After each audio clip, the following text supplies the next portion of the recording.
Така.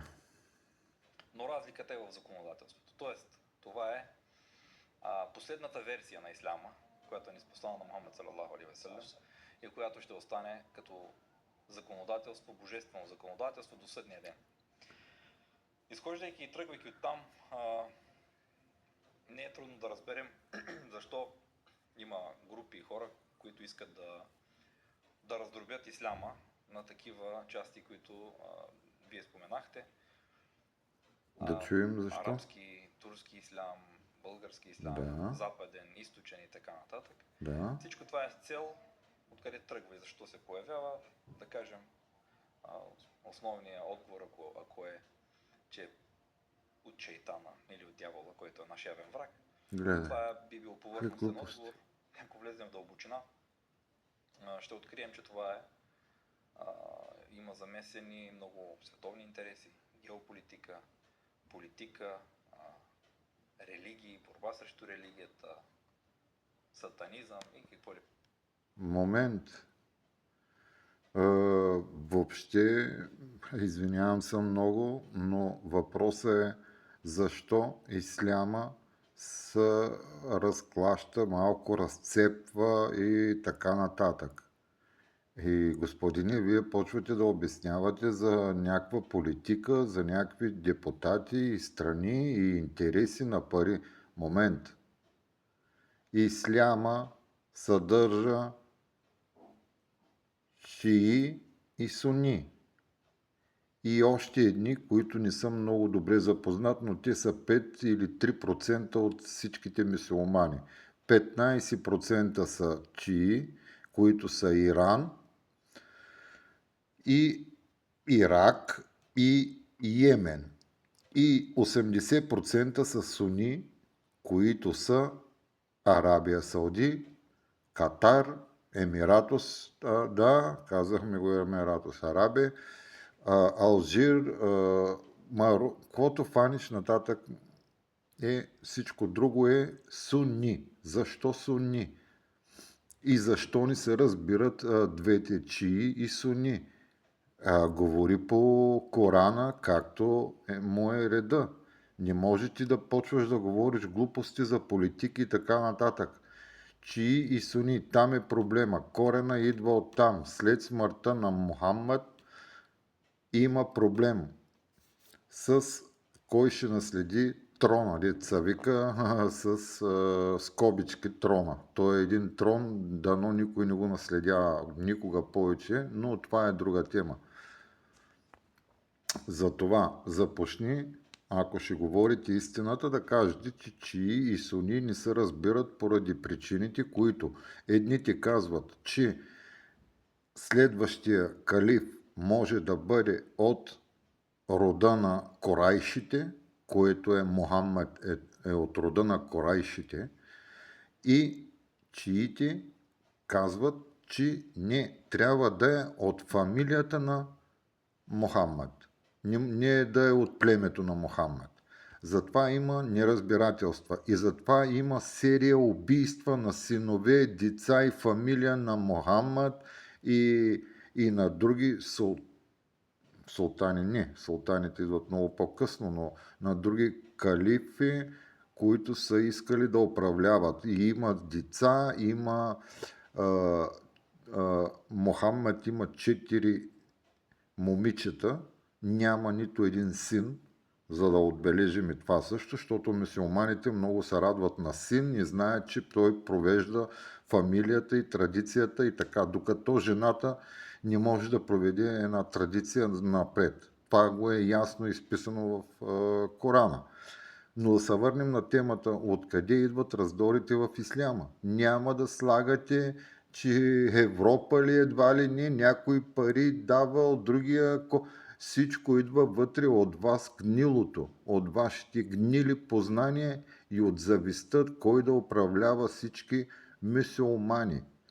И да ви кажа, нито Ирак, нито Сирия, нито Иран, нито Йемен са били мюсюлмански държави. Дай да се разберем много по-рано от историята. Те са завладяни и е написано в историята с доказателства и в музеи в Турция и в Лондон, където е написано какво е завладяно и откъде тръгва и защо тръгва и още колко дати има написани. Затова, като седните тук на това студио двамата да си приказвате празни приказки, няма да подлъгвате хората. Това ми е неудобното да ги подлъгвате. Така охилен седнал, здрасти, как си? Един мюсюлманин истински изобщо не сяда по този начин, ако ти наистина. И първо на първо не знам вашия корен чии ли е, суни ли е или бербери, какви сте, не знам какъв ислям изповядате. Така, разликата да отбележа. При чии, суни, казах откъде идват проблемите вътре. Това е едно на ръка.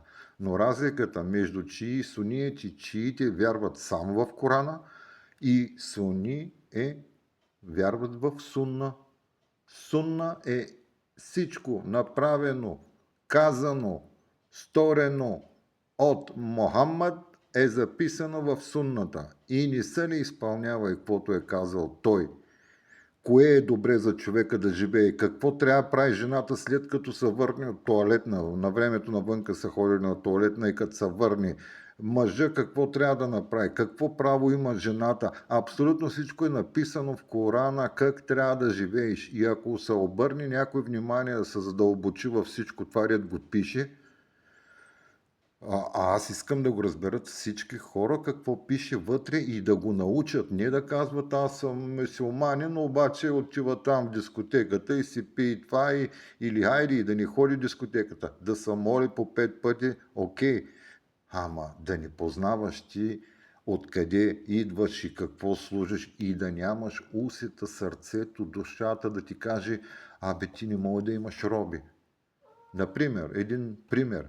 Дори Аиша е третата жена на Муаммад. Аиша, която е, да не говорим за тази, думата не искам да я казвам, ама с П започва. Това за мен е 53 годишен е бил, когато на 6 години Аиша му става жена и чака 3 години да стане на 9 години, че да имат първата брачна нощ. Кое е нормалното? И това е екземпляра на мюсюлманите.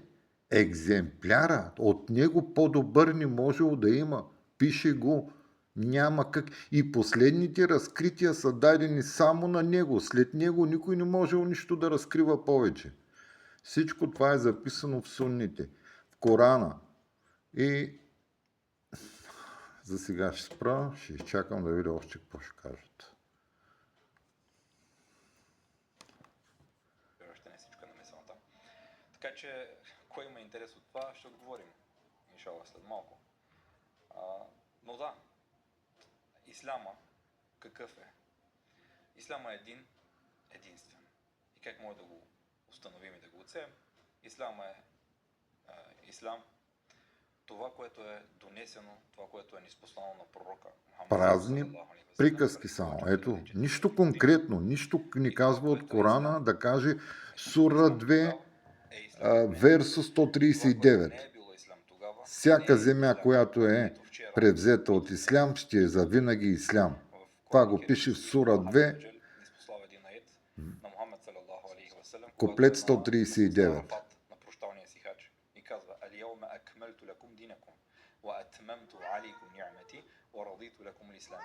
И казва, днес изградих за вас вашата религия. Изпълних за вас вашата религия. Изпълних своя благодат към вас и одобрих исляма за ваша религия. И каже де. Аллах е изградил и изпълнил и одобрил исляма. И учените казват, че това, което не е било религия тогава, не е религия и днес. Не е религия утре, няма да бъде религия до съдня ден.